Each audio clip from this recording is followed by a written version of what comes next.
You're listening to episode 63, Krystals Story, a son with neonatal pneumothorax in the NICU.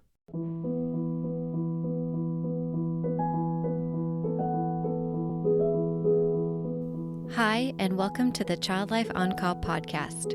When your child is sick, the whole world seems to stop in its tracks. Plans and priorities change, and your number one job becomes figuring out how to get your child well again. For some of us, rest, medications, and relaxation can do the trick. But for others, it takes more. It takes countless doctor appointments, invasive medical testing, therapy, surgeries, the list goes on, and then you still may not have all of the answers or results you were hoping for. This podcast features parents of children that have an illness or medical condition and gives them a place to share their own journeys and experiences. We will talk about the ups and the downs, the highs and the lows, but one thing seems to remain the same. Children are resilient and teach us more about ourselves and the world than we could ever imagine. Thank you so much for lending a listening ear and opening up your heart to these families and this podcast. I'm your host, Katie Taylor.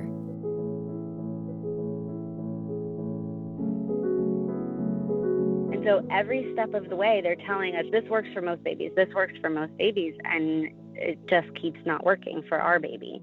Hello, my friends. I am so happy that you are here today to get to hear from this amazing mom, Krystal, who is one of those people who I just talked with and instantly connected with. And we ended up having such an incredible conversation about how NICU moms really feel about going to the NICU and that it's definitely not talked about enough. So I am so excited that you're going to be able to listen. Some of the ideas she had, some of the feelings that she had, some of the ways she coped through going through her experience, and she's just so awesome. But you guys know I am so happy that you are here. I love when you share this podcast with other coworkers or parents that you serve in the NICU or friends who don't totally get what your medical journey has been like as a parent. So just keep sharing, keep rating and reviewing, because it just makes it so much easier for other parents to be able to find us. I love when y'all comment and engage on social media. You can find us at Child Life On Call, and we are just trying our best to give you, parents, caregivers, professionals, content that you can use to make the lives of parents and children facing any kind of medical issue or life challenges just a little bit easier. So I'm so glad you're here today, and let's get started with Krystal's conversation. Krystal, I am married to my college sweetheart. We met in college. We were both in the School of Social Work. We graduated together. We've been married for 8 years now. We have two girls and a son, and our oldest daughter is 6. She's in first grade, and so she's really dealing with all of this remote schooling, and she's finally back at school. So that's really exciting. And that's a relief. We have, oh yes, she has been loving going back to school, even with all of the changes and the masks and the social distancing, staying apart. Even with all of that, she tells me all the time, I'm so happy to be back in school. So that is really exciting. And we have a 2-year-old, and our son is 9 months. Okay, gotcha. And y'all are in Florida, correct? Yes, we live in South Florida, about 15 minutes from the beach. It's about 80 degrees today. Oh, so dreamy. So dreamy. Yes, it is. It is. We love living here. We both grew up here, about 20 minutes from each other, but we met in college, which was 3.5 hours away. So that's pretty funny that my husband and I to grow up so close together, but then not meet until we moved away from home. Yeah. But now we're back. It sounds like it was meant to be then. Yes. We've kind of like gone through days in our lives where we were potentially like in the same room together, but never met. That's so crazy. It's pretty crazy how often like we crossed paths, but didn't meet until college. It is. That is so strange how that can happen. My husband and I are kind of the same way. So we actually met working in DC together, but happened to be from Texas. but different places in Texas. But when I was living in Plano, which is north of Dallas, he was working in Plano at the same time. So it is weird how that stuff kind of like can connect you. I'm like, did I see you at Jason's Deli? You know? Right. So, so true. Tell us a little bit about who we're going to be talking about today, and what the beginning of y'all's story is. Yeah, so we're talking about my son, so my newest baby. Mm-hmm. He's 9 months now, and we started off with having issues right when he was born, but nothing happened before then. And that's kind of, to me, the crazy part of our story. With my first pregnancy, the pregnancy itself was horrible. It was like everything that could go wrong went wrong. And I was so anxious the whole time because so many things were going wrong. But then she came out totally perfect. Mm. And my second pregnancy was like a blissful pregnancy, and that it's her fault that then we were like, I could do this again. Yes, exactly. Right. So and his pregnancy was totally fine. There was no indication that anything was going to be wrong. I had him at 38 weeks. I was scheduled for a C-section at 39 weeks, so he did come a little bit early. My doctor had tried to slow down my contractions once I went into labor at 38 weeks, and nothing was working to slow it down. Like, he was ready to come out. Mm-hmm. So we did go for the C-section and have him, but it was totally uneventful. Everything was fine. And then they wheeled me back to recovery. So it took maybe 20, 30 minutes to stitch me up and get me back into recovery. And I get to recovery, and the nurses start telling me as soon as I'm wheeled back in there that, oh, he's not breathing good. And I'm thinking to myself, what are you talking about? Because right before I went into the C-section, they had done an ultrasound to check his breathing, to see if his lungs were developed, to see his positioning in case we were going to take him for the C-section. And everything was fine literally an hour ago when he was still inside me. And so she's looking at his breathing, and she's saying, no, his stats are low. He's struggling to breathe. Something's not right. And so they took him to the NICU, and when I had the C-section and they take him out, they kind of let you nuzzle on him for a minute. Yeah. And then they took him away, and that was it. Like, once I got back into recovery, I never even got to see him because all the nurses were huddled around him. Yeah. And they just took him. And my husband and I are kind of looking at each other thinking, like, okay, that's weird. I guess they're going to watch him and bring him back. Right. And then it just kept being one thing after another.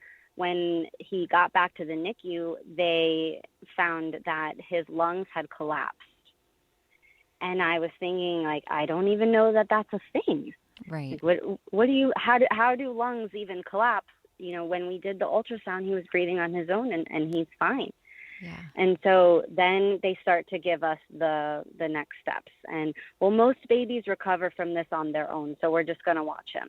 Then after a couple of hours, it just kept getting worse. So then they said, well, we can give him antibiotics. Most babies, it's treated with antibiotics. So we're going to give him that. And they gave him the antibiotics, and that didn't work either.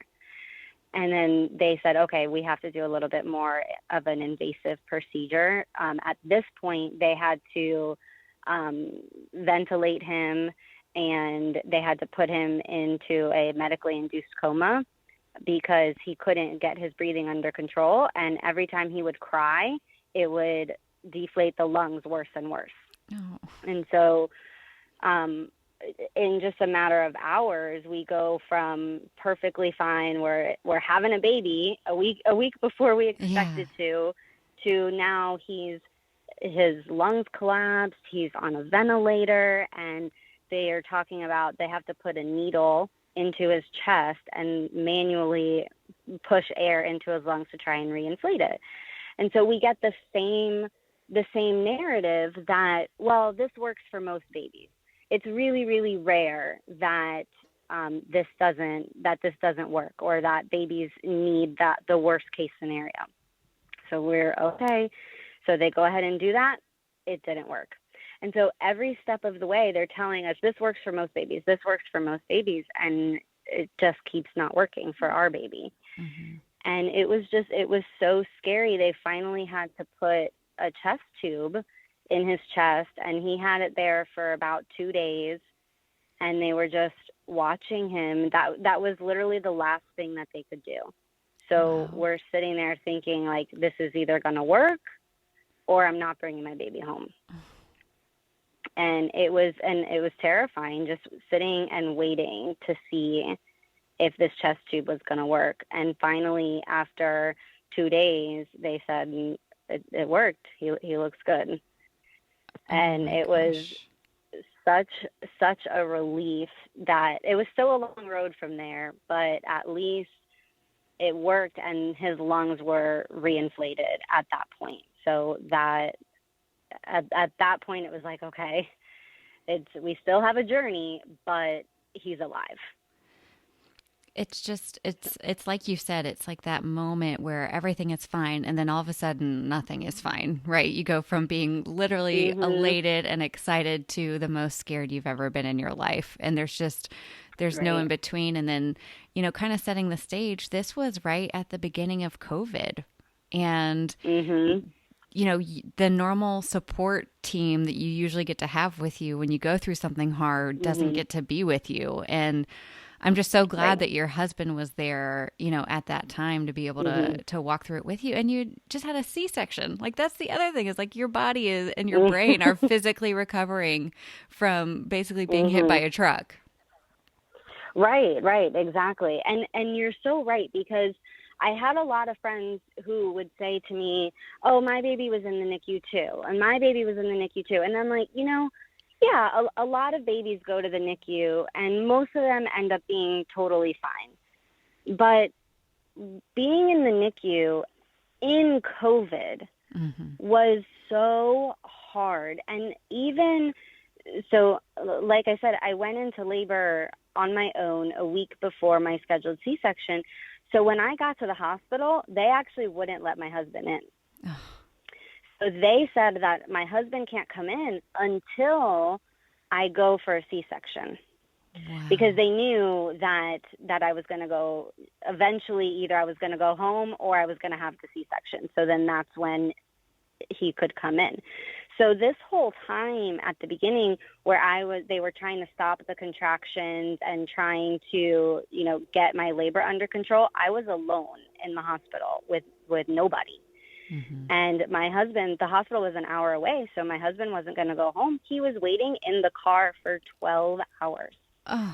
12 hours in the car, just waiting to see, like, am I going to have a baby today, or are we going to go home? And so they don't let anybody in there. Then your baby's in the NICU, and my husband, poor thing, I know we often talk about the stress of the mom, and, because I was the one that went through the C-section, I was the one that just delivered the baby, and it's very much expected that the husband kind of holds it together. And he did, but the poor man was running down the hallways back and forth because we couldn't have any visitors in the hospital. And so he always was under the stress that somebody was alone. Yeah. If he was in the NICU, then I was alone.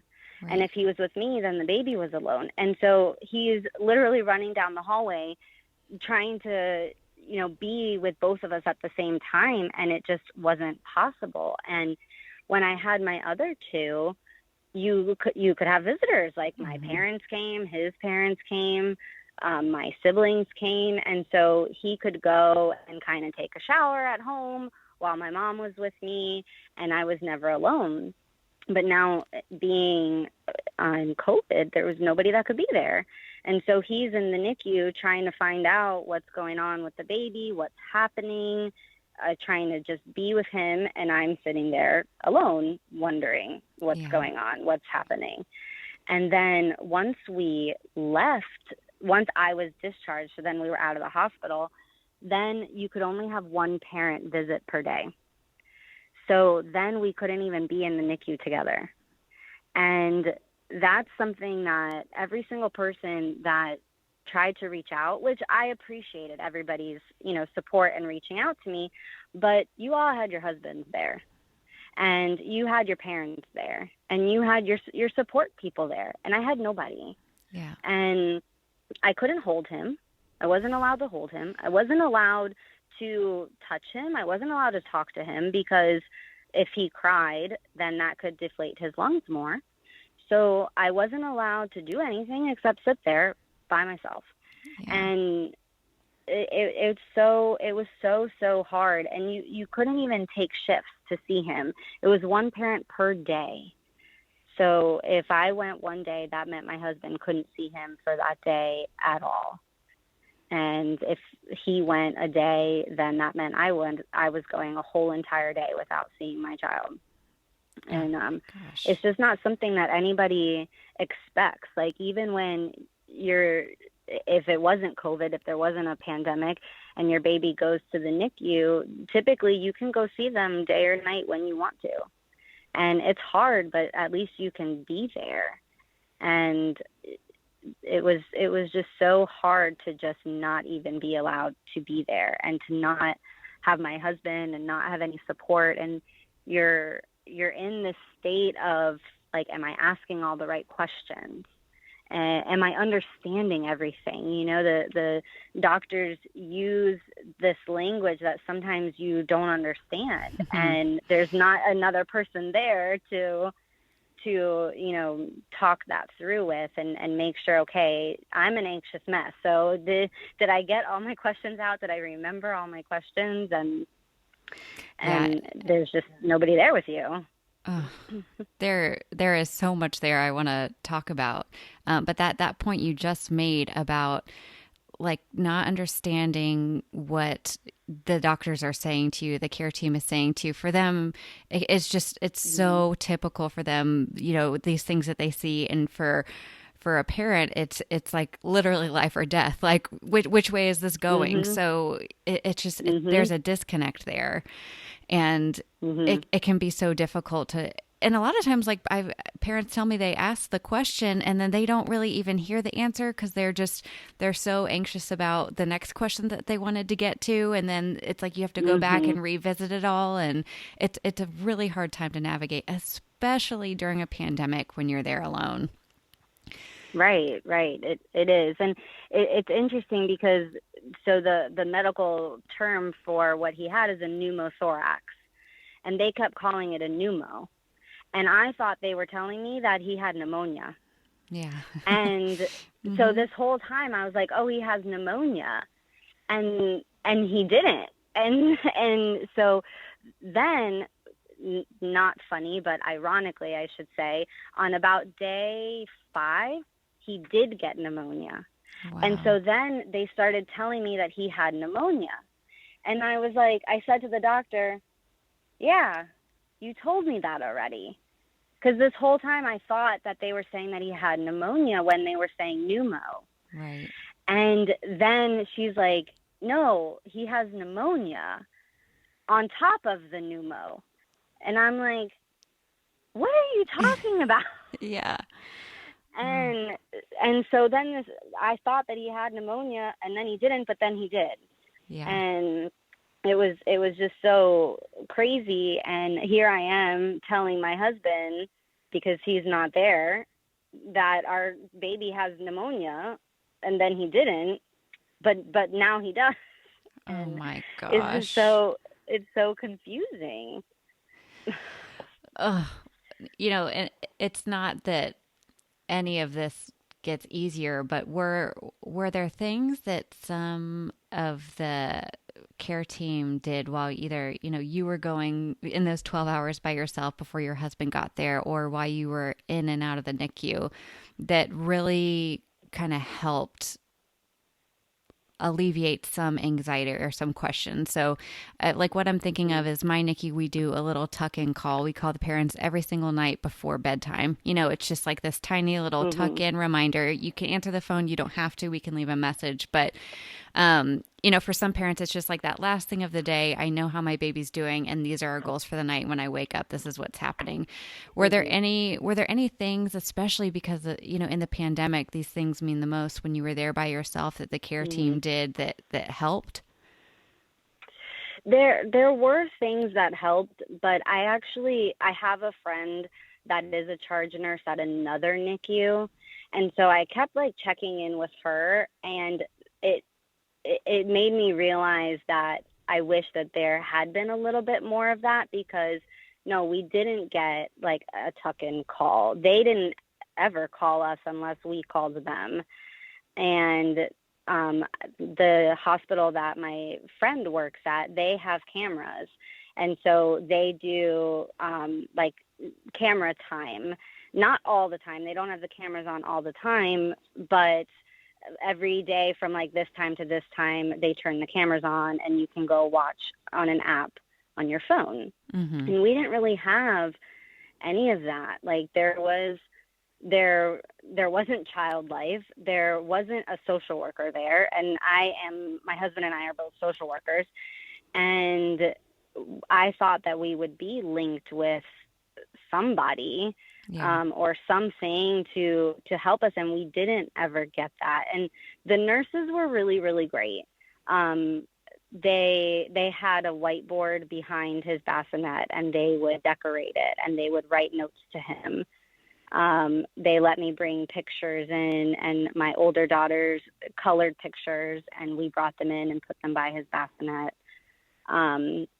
And so they were really, really great. Even when I was there and I couldn't hold him, the charge nurse would come and sit next to me, and like we would just talk, because everyone else in the NICU was there holding their babies and doing skin to skin, and I'm just sitting there doing nothing. Yeah. And so she would come and talk to me, and I developed a good relationship with her. So that was great. Just the relationship was really, really great. But I really wish that we did have some of those other things that would have made the stay just a little bit easier. And even just, for other parents, NICU parents who are going through this right now in the pandemic, because it still holds true in a lot of hospitals, one parent in, one parent out.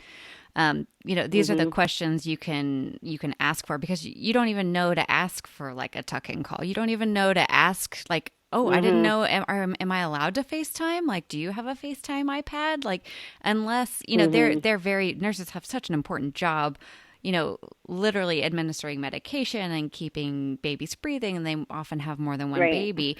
But that's when, being the advocate for yourself and for your baby. But if you don't even know the questions to ask, how do you ask them?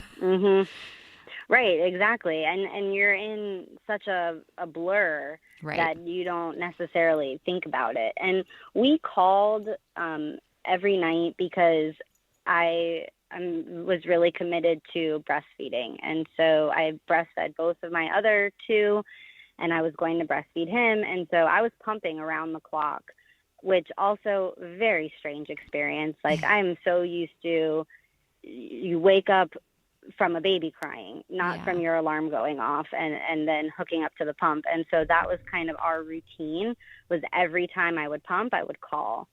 And we would see how he was doing. And so they knew every night at 1 a.m. and at 3 a.m. that I was going to call.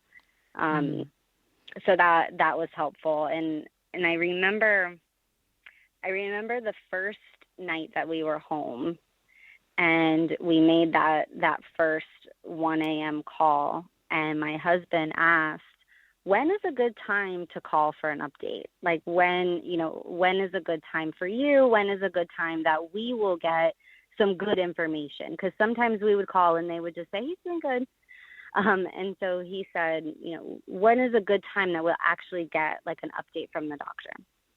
And the nurse said, and not out of anything mean or bad or negative at all, just real. And she said the doctor always visits the sickest babies first. Yeah. So tomorrow your baby will be seen first. So you could call pretty early. Oh. And we were like, oh my gosh, like my baby is the sickest baby in the NICU right now.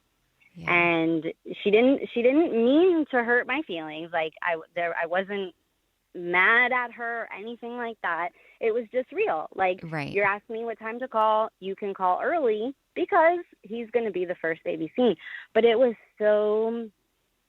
like a stab to the heart. Like, wow, my baby is the sickest baby in the NICU. Oh. And I had him at 38 weeks. He was full term. He was the biggest baby of all three we had, which was funny because he was born at 6 pounds, 6 ounces, and he was the biggest one of our three. Yeah. So we kept joking he was such a big baby, and like, what do you mean? He's the sickest one in the NICU. He's going to be seen first. Oh. And, so that also kind of became discouraging, that like it was almost scary then to ask questions. Right. Because I didn't want to hear that answer. That's not what I wanted to hear. Oh gosh. Well, so once he was able to breathe on his own and you were finally able to hold him, what was that like? And I guess you didn't get to share that moment with your husband. You had to go through that alone. Yeah. So my husband actually got to hold him while I was being stitched up before everything happened. Okay. So he had that moment to hold him with, no, as if everything was okay. Like he was just a regular baby at that point. I got to hold him for the first time when he was 10 days old. And he still had a bunch of wires and tubes attached to him, but not as many. And he was awake. He wasn't ventilated anymore. And the nurse put him in my arms, and he looked straight in my eyes. Oh. And we weren't allowed to, our phones had to be in plastic bags. So not that anyone has ever done this, but go ahead and put your phone in a plastic bag and try to take a picture. Every single picture that I have is blurry and has like a film over it from this bag. And so the nurse hands him to me, and he looks in my eyes, and he stared at me, and he didn't take his eyes off me. And the nurse said, "Give me my phone. I'm taking it out of the bag." Oh. And she took the phone out of the bag and said, "You're not getting a blurry picture. Like, you need this picture." Oh, and that makes me cry. I know. And I look back at that picture, and I have that one non-blurry picture of him, and he is staring right in my eyes. And I was worried that he wasn't really going to remember me or know who I was, because I couldn't hold him and I couldn't be there, and I couldn't touch him or talk to him or any of the things that I would have normally done. But as soon as he was in my arms, he was like, "Hey, Mom." He's like, "I'm good." And yeah. And it was funny because they said, "Okay, he's doing really well. We think that you can hold him now." They gave us an update saying that he'd probably be in the NICU for another 2 weeks, practicing feeding, gaining some weight, just learning to breathe on his own. And then they said, but hold him. Holding him, once you get to hold him, it usually makes a big difference. They start to feel a lot better. And we went home on day 13. Wow. So they said it was going to be 2 weeks after that, and it was only 3 days. Mm-hmm. And it was like, from that moment, as soon as I got my hands on him, everything was fine after that. Like, he turned a corner. He looked in my eyes, and I said to him, "Let's get out of here. let's out of this place." Time to go. And he did, and he just turned the corner, and he got better, and it was like that was all he needed. Oh.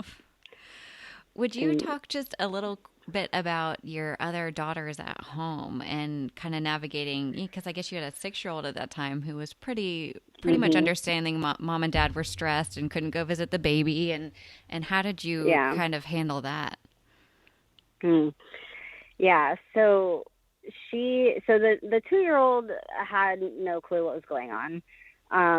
She was kind of confused, but not old enough to ask questions or to really know what she was confused about. But our 6-year-old, she was 4 when our middle child was born. So she very much remembers coming to visit the hospital and coming home, that the baby came home at the same time as us. She remembered that whole process. So then when it was time to do it again, she was very much aware of how different it was, because she had this comparison. And we were actually in the hospital on her birthday. So her birthday was 2 days after he was born. And so we were in the hospital still, and I was still admitted when she turned 6.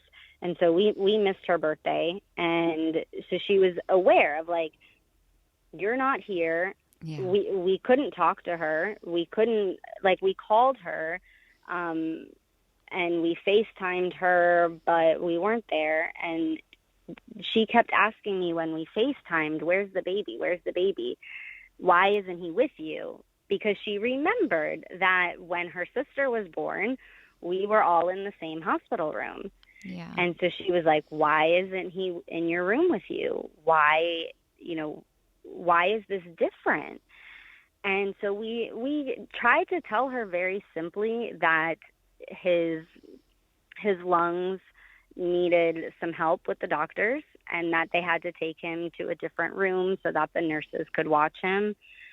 But she's also very, very sensitive.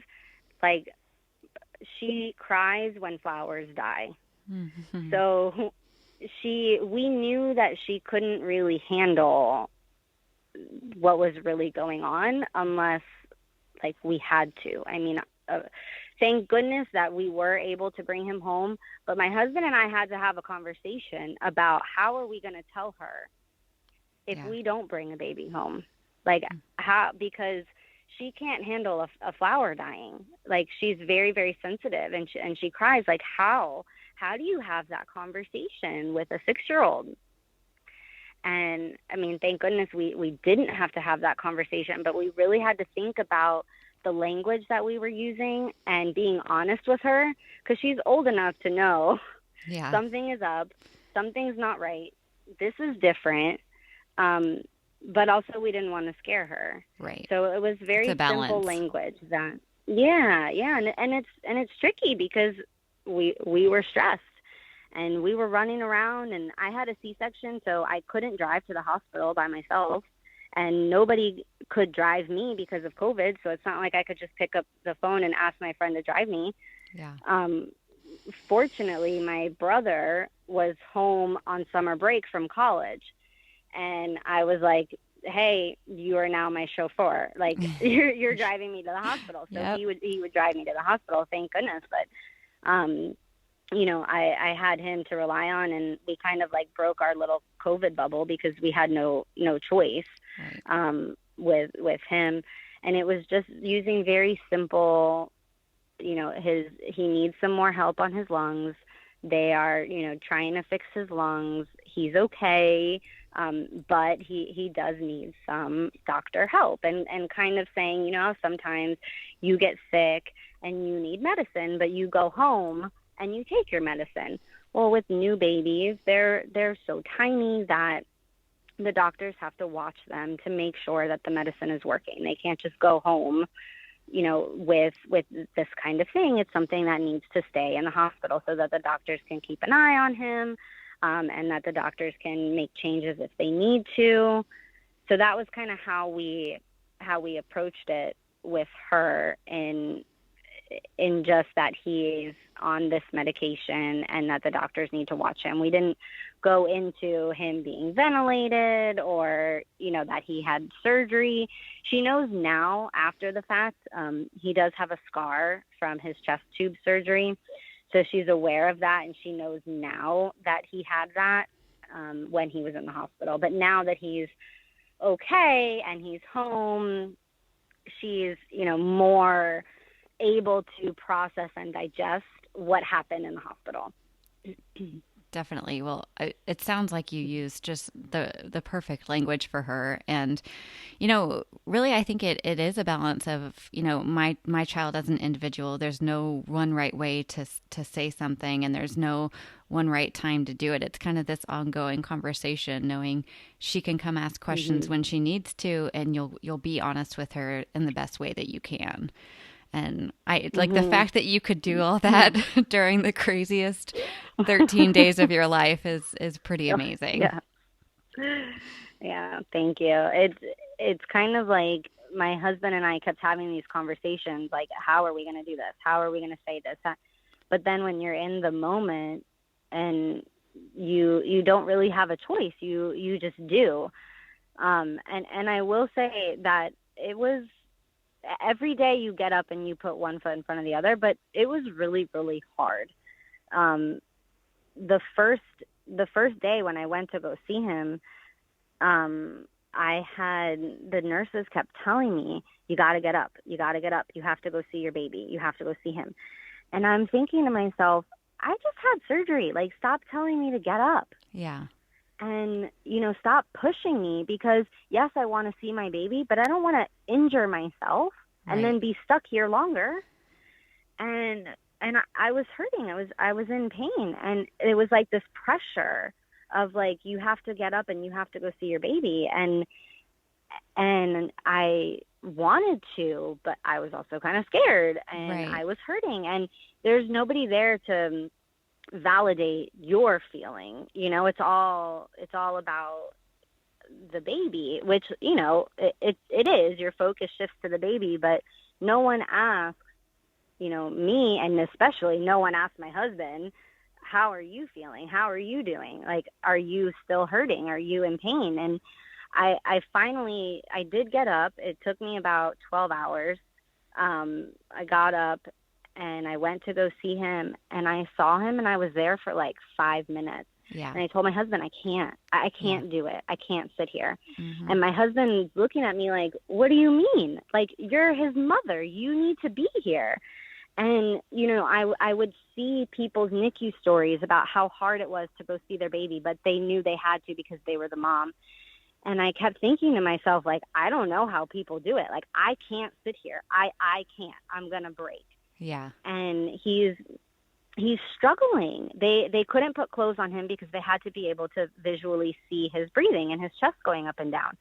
So that meant me seeing his chest going up and down, and you could see him struggling. Yeah. And you could see him trying to catch his breath, but not ever really catching his breath. Yeah. And it was hard, and I didn't want to sit there and watch him struggle. Now, if they had told me I could hold him, then that would be a different story. But that first time that I saw him, I went and I looked at him. I took a couple of pictures in my plastic bag, and I was there for maybe 5 minutes. And I told my husband, I'm sorry, I can't. And I still feel like failure for that moment that I left. And my husband walked me back to my room, and then he just stood in the doorway. And I was like, go back, like, go be with him. Yeah. Like, you're being stronger than me right now, and I am so thankful for that, and just go be with him. And he just stood there, and I was like, not saying anything, not leaving. Yeah. And I'm like, it's okay, go. And I could see he just didn't know what to do, and he was just staring and just standing there, not moving. And I remembered that, and I just said, like, you are stronger than me right now, and you need to go be with him. And so he finally. Are you there? And yes, I'm here. Oh, sorry, I just lost you for a quick second. Okay. So he did eventually go back to the room. Mhm. Yeah. So he did go back to the NICU, but I had to kind of tell him, it's okay. It's okay. And thank you for being the one that can be there. And he did go back to the NICU room in that moment. But I see these blogs and these NICU blogs and these NICU moms telling their story and how they never left their baby's side. And I always think like, wow, I failed in that department because I wasn't strong enough to stay there. And that is something that you can't get back. And it stinks. Like, it totally stinks that I wasn't strong enough to stay in that moment. But I did go back, and every single day, for the 13 days that we were there, I was there every day except for 2 days that my husband went. So in the whole 13 days, my husband only got 2 of them.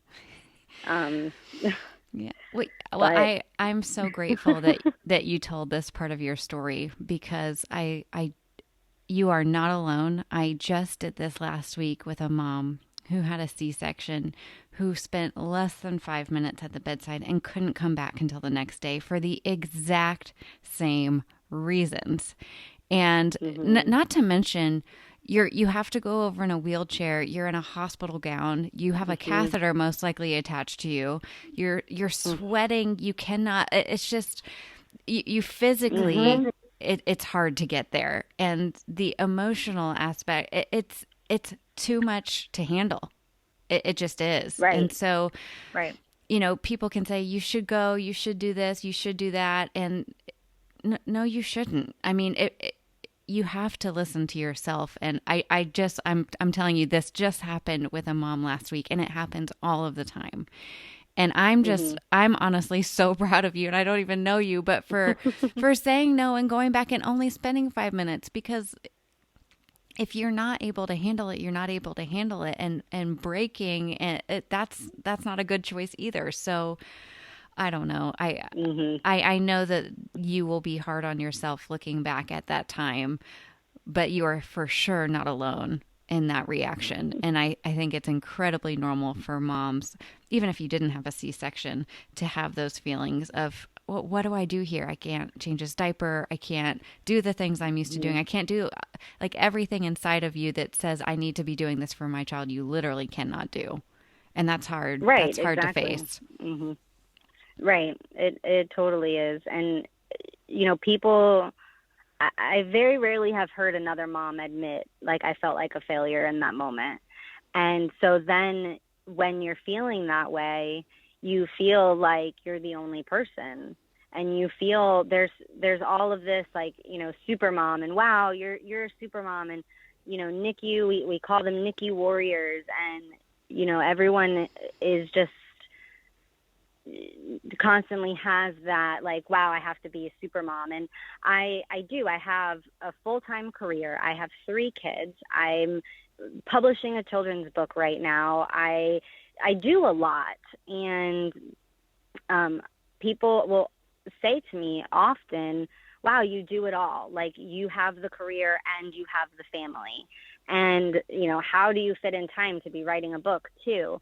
And, so people will say that. And so then you're like, wow, thank you. Like, I appreciate that. But then it also comes with this pressure of, like, if I don't do something right, they're going to notice that too. Right. And if I admit that I didn't stay in the NICU, what are people going to think? Like, people are telling me what, wow, I do it all, and I'm a rock star, and that feels really good. But what are they going to say if they find out that really I had this moment of failure?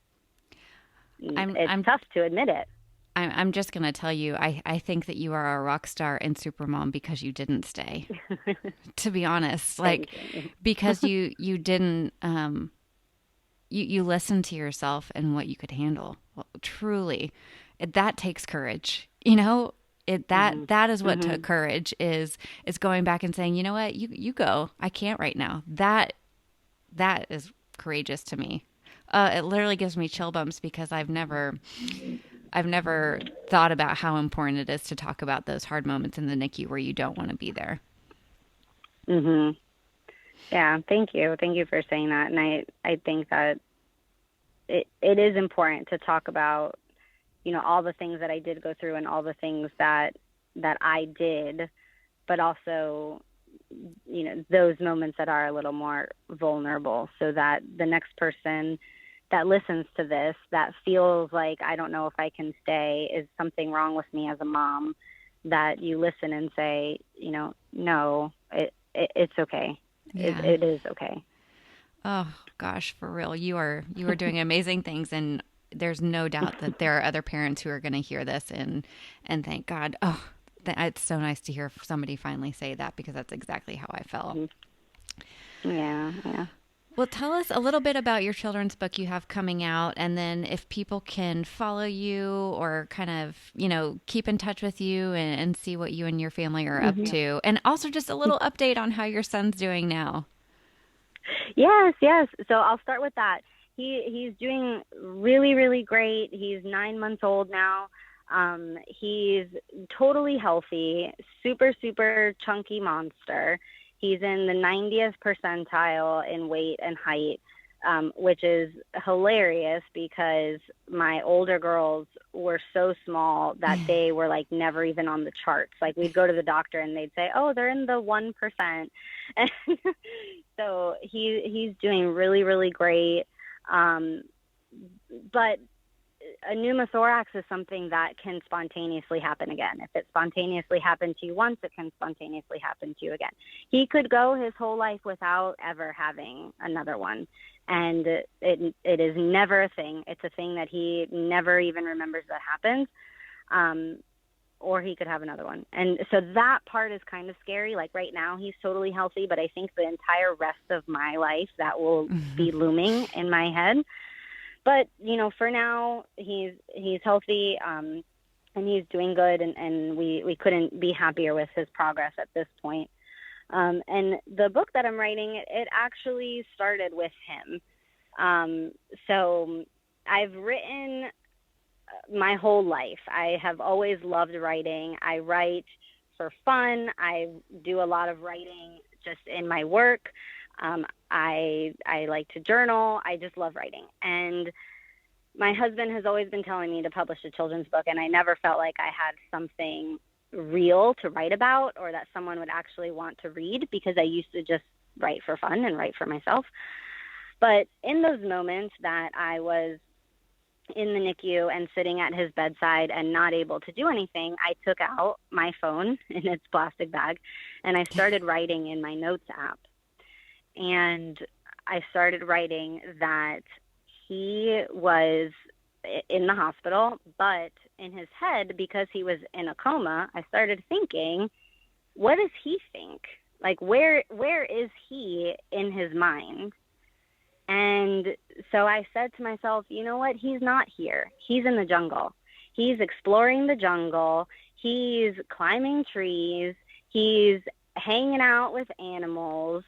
And he's just having a blast. And so I started writing these adventures that he was going on, instead of being in the hospital. And so I would take that time sitting by him, writing what adventure he was on today. And then one of the days we got bad news, the day that that the doctor told us that he had pneumonia.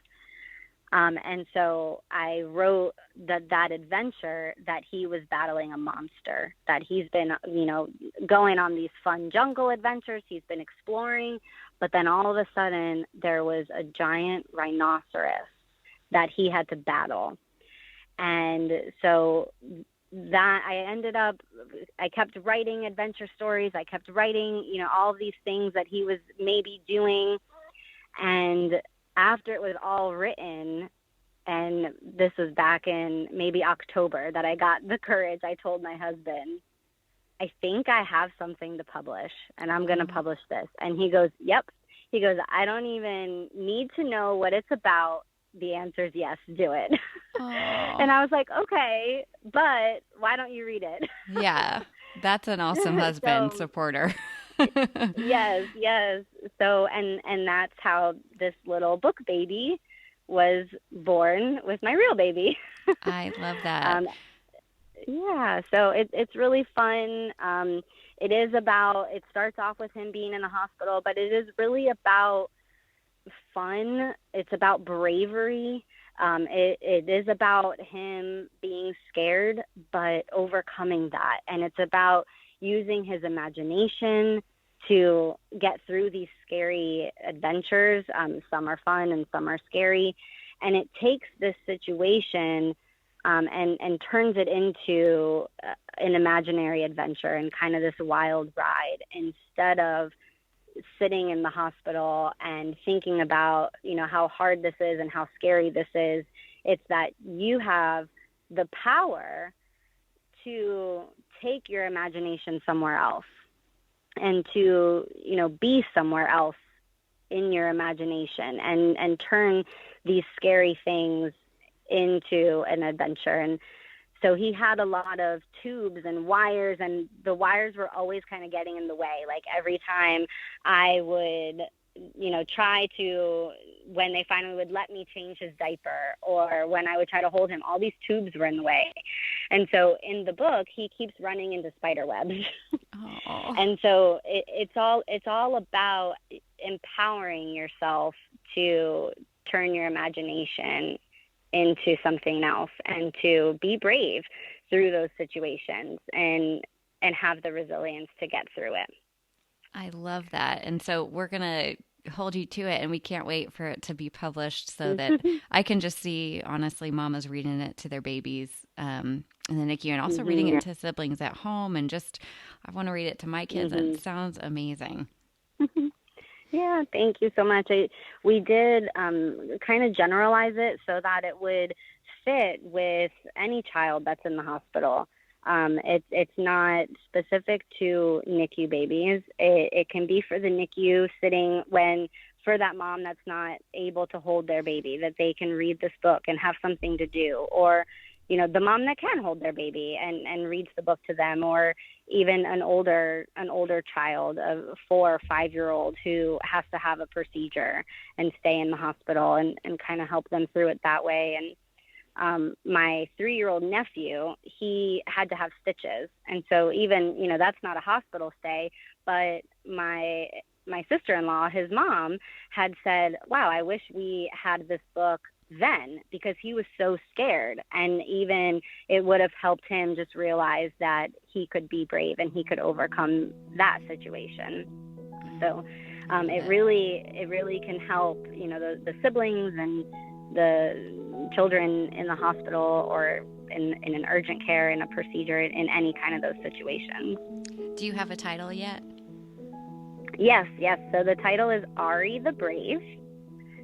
So my son's name is Ari, but we call him AJ. His middle name is Jack, so Ari Jack. But the book is Ari the Brave, and you can follow me on Instagram at Krystal Wallach Author. And then we also have, with writing a book, I have established an independent publishing company to publish this through, and that company is called Rainbow Wings Publishing. And so they also have social media pages. Awesome. Well, thank you so much for being here and being so vulnerable and telling, a lot of those dark times that actually happen and are important to talk about. And, super moms can break too. It's just what happens to all of us. Right. It's just what happens. Exactly. Exactly. Well, thank you so much for having me and letting me share my story. I really appreciate everything that you're doing for the community and for us in these scary situations. So thank you so much. Oh, of course. My hope is that, another mom going through a situation can hear what you have to say and feel less alone during all of it. Yeah, I hope so. Thank you so much, Krystal, for being so darn vulnerable and talking about the true feelings of not wanting to go into the NICU. As I said in our conversation, this is so common, and we need to normalize that feeling for parents. The last thing a new mom needs is feeling guilt, like she's not a good mom because she doesn't want to go into the NICU, when the truth is that's her totally normal feeling.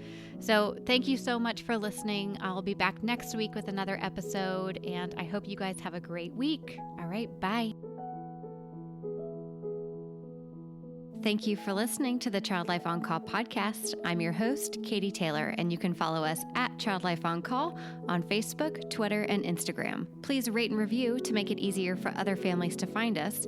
We have cute merch available at www.bonfire.com/store/childlifeoncall, and you can listen to more episodes and find resources at childlifepodcast.com.